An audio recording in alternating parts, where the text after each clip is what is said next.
Happy Friday and welcome to Martech Chats. Thanks so much for joining. You're in the right place. While we're waiting for others to join, just wanted to point out the chat window to the right of the screen. As you're listening to the session today and you have any questions, just type them in there and we will get to them at the end. We'll leave a little bit of time for that. It'll be a short session today, just about 30 minutes. And without further ado, I will turn it over to Rich Herbst, the host of our session today. Well, good morning, everybody, and welcome to Martechify, and welcome to the first of our new format, which is the Martechify Chat. And a special welcome today to our two guest experts. We have with us Jordan Liebman and Laura Stevenson. Jordan is the Vice President of Global Branding and Demand Gen for Blue Jeans, which is a major video platform. Laura is part of the leadership at Ascend Marketing and was part of the deployment process, deeply embedded in the project. So together, I think both Jordan and Laura can really lay out a clear picture of what it's like to deploy an ABM, ABX platform and make it real. So let's jump in. I'd like to start this morning, guys, with just a quick look at goals. Can you speak to the goals you had in mind, the business goals, as you considered moving into ABM and ABX? The first one was really to clean up the brand, right? And obviously that was a big part of our partnership with you and Laura and the rest of the team at Ascend. But once we did that, it was about a pivot to performance. Not necessarily completely walking away from brand, because in a situation like this, brand and performance marketing, or more specifically ABM and ABX, really created a very unique blend that had the opportunity to propel the business from a one-to-many to a one-to-one and one-to-few approach. So when we get into what the business goals were, I would say it was really two things. First and foremost, a faster funnel for our marketing and sales teams. But then the next big thing about it was just enhancing our MQLs, right? And really developing a much more customized and personalized, highly targeted conversation between the Blue Jeans brand, our prospective customers, and our sales leaders. Really going ahead and warming up those leads to a point where they were fire hot. That's how we expected to propel the business, from outside in, and really driving deeper engagement and much more purchase readiness from a prospect side, and creating greater sales enablement from the inside. Perfect. And I hear a big facet having to do with marketing, brand, and customer or prospect experience. I hear another big facet having to do with sales engagement and then sales performance ultimately. Super good. And let's also then talk about preparation and readiness. If these are the goals you're after, and you know that you want to use ABM, ABX methods to get there, what did readiness look like? How did what was involved? How do you know when you're ready in a project like this? Yeah, I would say this was really a two-pronged approach as well, right? And the first one, I think you even said it, data, right? The overall quality and the readiness of it. And I think the first thing that we had to do from a marketing, sales, operation, and agency partnership standpoint, and Laura, please, jump in and, if you feel that, there's anything I'm missing, but it was to clean up that data, right? Understand from within that, that data set that we had, which customers were our customers, which prospects were really prospects, understanding, from, a competitive intel standpoint, what we had from third-party technographics to really help us become better targeted and have more precise conversations. Precise is the wrong word. Much more compelling conversations with our audience. And then with that, I think a big part of it was organizational alignment, right? This was something that, this was a big piece that, there was a very grand vision for myself and the rest of the marketing leadership team. And, while all is good with marketing, a big part of this was driving education, advocacy, and alignment across the sales leadership, right, globally, as well as with operations leadership. So it was getting the rest of the executive leadership team to stand behind our plans, help them understand why ABM, what that was going to do in terms of overall revenue performance or sales opportunity performance, then getting the sales leaders engaged with it and actually running trials with them. And once they felt secure with it, evangelizing that with the front line and helping them to understand what the benefits were, how to use the platforms that we were using to create greater opportunities. And I think the other part of it was, the value of SFD, of Salesforce, who was on the account. And I think a big part of that was the bi-directional integration. I think, Laura, maybe you can speak to that much better than I can, for sure. Right. So I think in what you said there, it really is gaining the trust of the sales organization that the information's correct, right? So, to quote one of Jordan's peers, she said that just the fact that sales could go into Salesforce and trust the data that's in there was just pivotal to the sales organization, that they could have this great partnership with marketing and make such great progress. I would say in that data cleanup and in that readiness for ABM and ABX, we did have to make sure that all of the integrations were working properly. We couldn't have data overriding each other from other systems. We needed to make sure that the billing was updating the records appropriately. Customers are tagged as customers are truly customers. We needed to make sure we were ready from a compliance standpoint and addressing CDPR and CCPA, and making sure that bi-directional coming in from demand base was in a place of Salesforce where the reps could actually utilize it, not too much scrolling to get down to the data points on intent, but rather we trialed with them a tab in Salesforce where they could toggle back and forth between their regular Salesforce data points that maybe they're already getting from their notes and Marketo, and then they can toggle over to the demand base iframe and see what was in there. Is it related to existing shoppers and people bubbling up and ready to talk in the decision phase? Good stuff. So when we think about preparation and readiness, I think this one goes back to you, Jordan. Like from your organization's point of view, were there surprises? Were there revelations? Did it take longer than you thought? Did it go easier than you thought? What was the real life of that? There are always surprises. I don't care how prepared any organization is. There are always going to be surprises, right? Whether that is from a data standpoint, a sales enablement standpoint, a marketing message, communication, content standpoint, there's always going to be some sort of hiccup. And that's okay, right? I think what will really help define success and what drove success was the cross-functional team's ability to be so flexible and fluid in the moment and really work together, right? I think collaboration, especially in this situation, was a key element to helping drive success early on. This is specifically then marketing, sales, operations. Am I reading and right? Agency partnership and agency partnership. Okay. Too. Yes.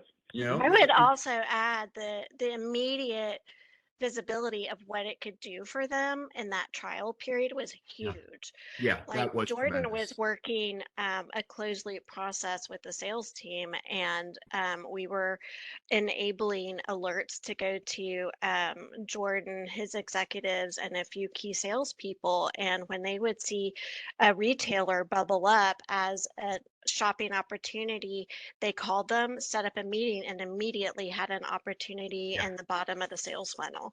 And when they saw that immediate success and just that, trial mode, like we're kind of crawling before we walk and run, Yeah. they were like, we're in, we're completely in. And so then it was just, the financial, executive type, conversations and making sure they understood the value, to make sure we had the funding to go all in on this. Yeah. I think that's Gotcha. So I'm here. Oh, sorry. Go ahead, I was going Jordan. to say, I think that's a really big part of it, right?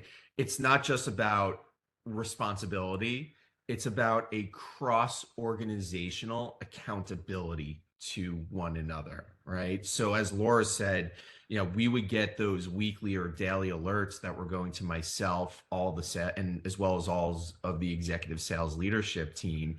And it was immediately, hey, this particular account is trending really high, not even trending, they're surging, right? Mm-hmm. Make sure your team is on top of these clients right away to book a meeting, right? Otherwise, it's why is marketing spending all this money, and all putting all this effort behind it, and it's not happening. So we are creating the forum with the proper tools to turn these leads into fire hot MQLs for you. You got to tackle them right away, or else they're going to cool off, or even worse, go look at a competitor of ours. So it really was a major accountability play across the entire organization that was involved with this too. Nice. So yeah, huge emphasis here on organizational alignment, organizational readiness, and then especially sales side, having an appetite, being eager for this. Huge, huge, huge. Let's talk about implementation. Kind of paint the picture, guys, of implementation. What were the major steps in the process? What was the real life experience? Yeah, so in our crawl phase, we really were working off of a targeted account list that sales had helped us form. So once we were all in on it, one of the first exercises was to do a proper ICP, or ideal customer profile, and define what it was that we wanted to do. And in that definition, we decided that we wanted a hybrid approach to ABM and ABX, and that we were going after marketing qualified accounts at the higher end of the market, and then what were we going to do at the lower end of the market. And we still needed to have MQLs for those small guys that maybe weren't necessarily in the platform that we're using. So once we did that, we took the ICP and created tiered lists. So we had our targeted account list, and then we had our one to few list and our one to many list. And with that sales buy-in that we did up front in the crawl stage, we could share those lists with the various different BDRs and SDRs that were working either the one-to-one or the one-to-few. And Jordan, I don't know if you want to piggyback on that. I know you were working globally on those lists directly with the sales folks. Yeah. And I think a big part of it was, once we had put together those targeted account lists was, it's kind of hard to, spend, massive amounts of money on, on a list that, it grows exponentially from region to region.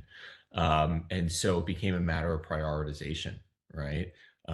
Fortunately, being a part of the Verizon family, we had the benefit of drafting off of larger V, right? Verizon Business Group.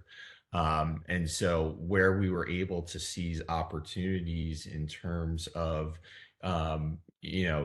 doing some sort of combination deal between us and VBG with that prospective customer, we seized that.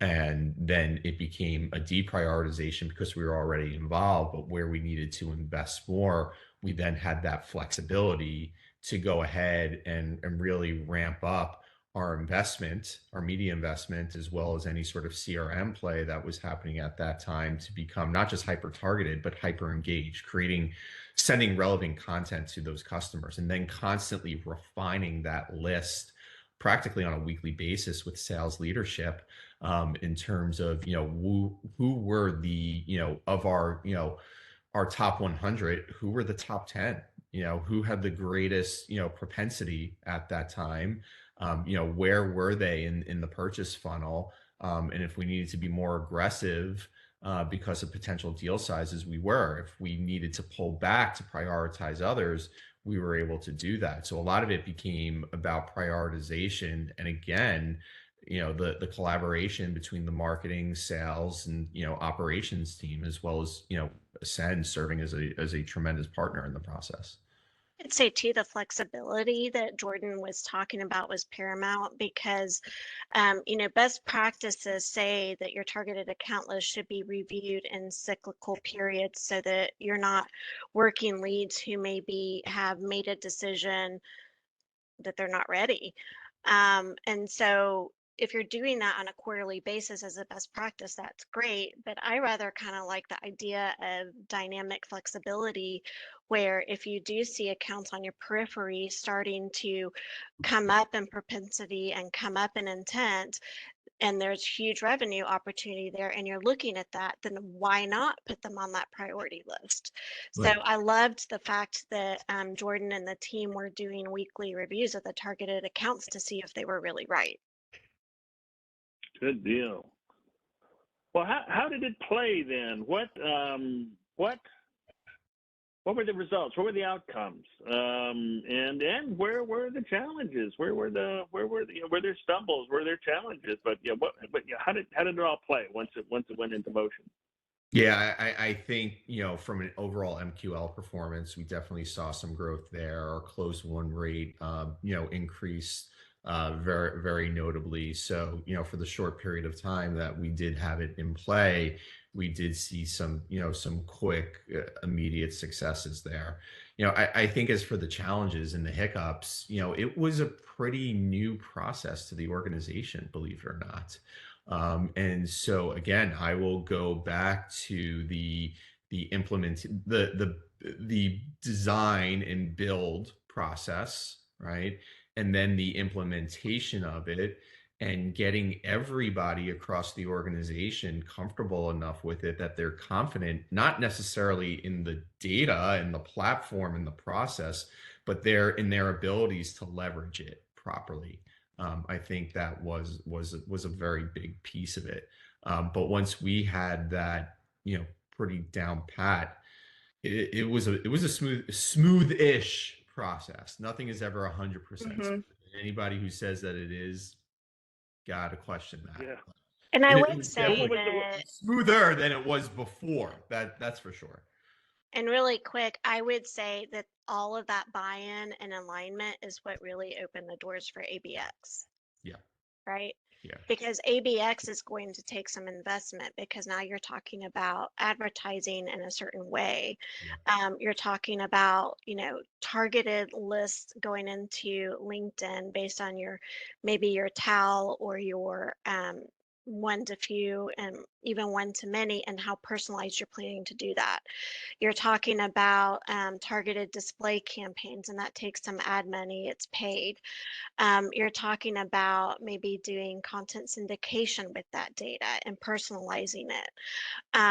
From an email perspective, you may already have a journey or a series of emails in like a system like Marketo or another platform like Pardot, but now you're talking about using the ABM platform orchestration to add another layer of intent. So you have intent coming from your email automation platform that's probably tracking snippets from your website as well.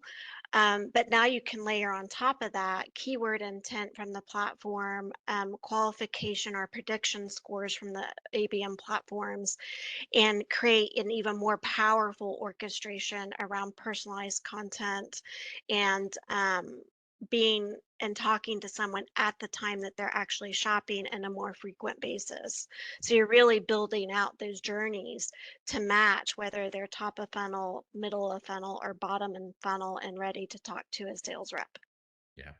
Yeah, I think it's a tremendous process, right? This is, it doesn't matter whether you are looking at this from an SMB standpoint or from, a Fortune 15, blue chip global enterprise, right? This is something that requires both the technical skills, the functional abilities to go ahead and implement it.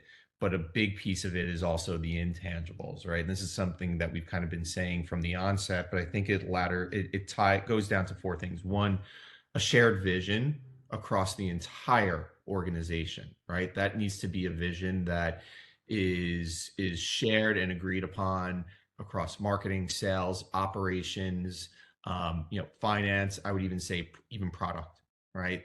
Because they're helping to really propel that story, because that's what we're selling at the end of the day.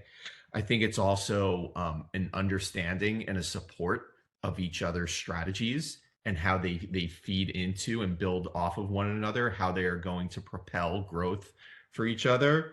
I think it's also singing from the same song sheet, so to speak, right?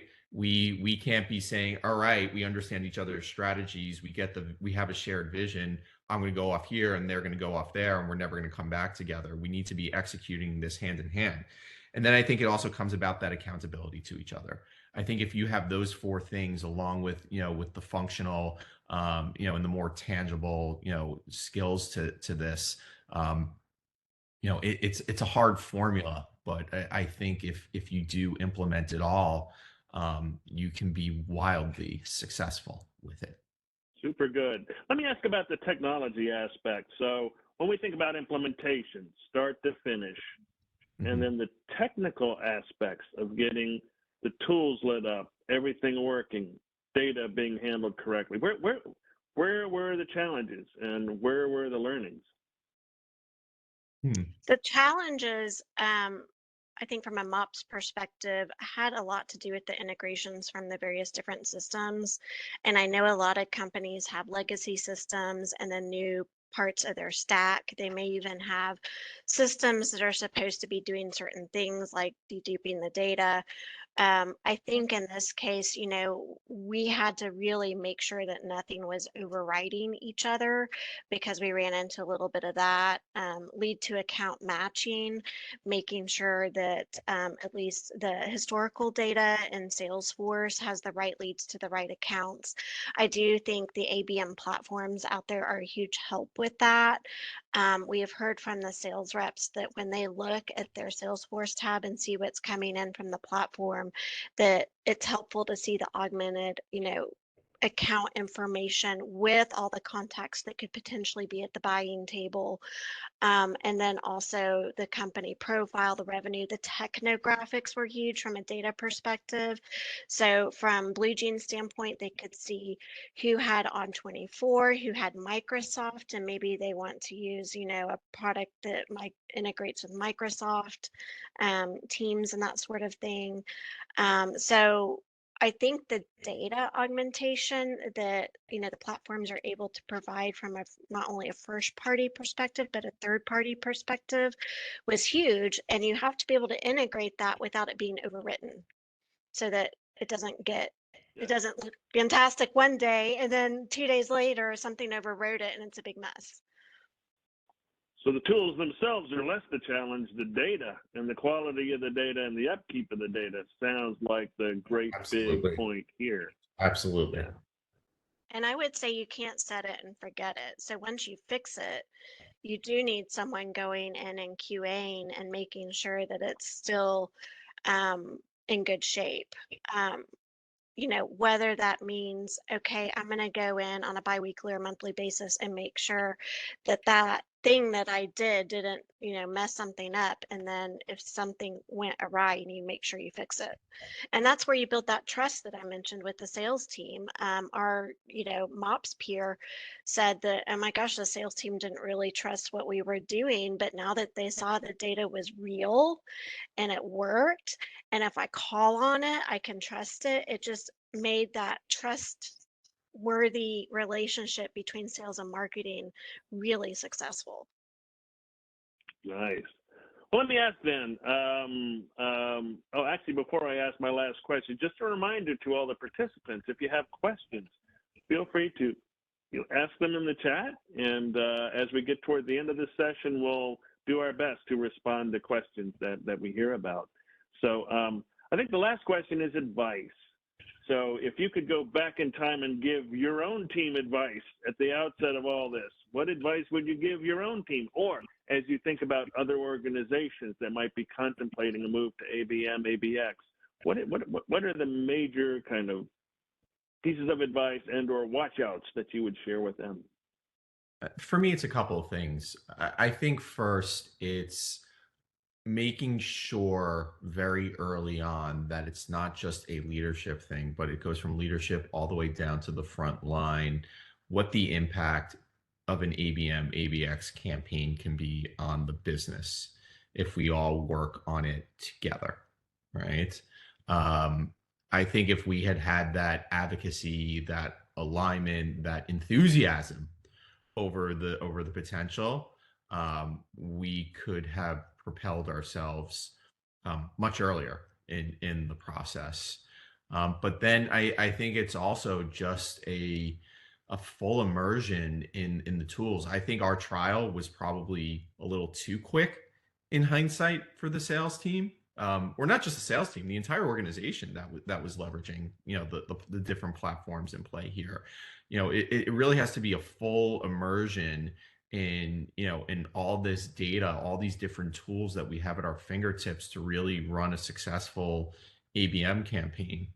And then having the flexibility to quickly report out on success on a weekly basis, so that people can really see what's happening, and really have a greater sense of accountability. If marketing is saying, we're investing X number of dollars and we're seeing a surge behind, 20% of our top accounts, then okay, what's my sales team need to do? What does my operations team need to do? Or for that matter, if we're not seeing the return on that investment, we're not seeing the surges that we need, then it's, hey, marketing, the data that you're getting behind these surges isn't true. We need to go back and take another look at it and scrub it. So I think it really comes down to those two things, in the early stages to really help drive success.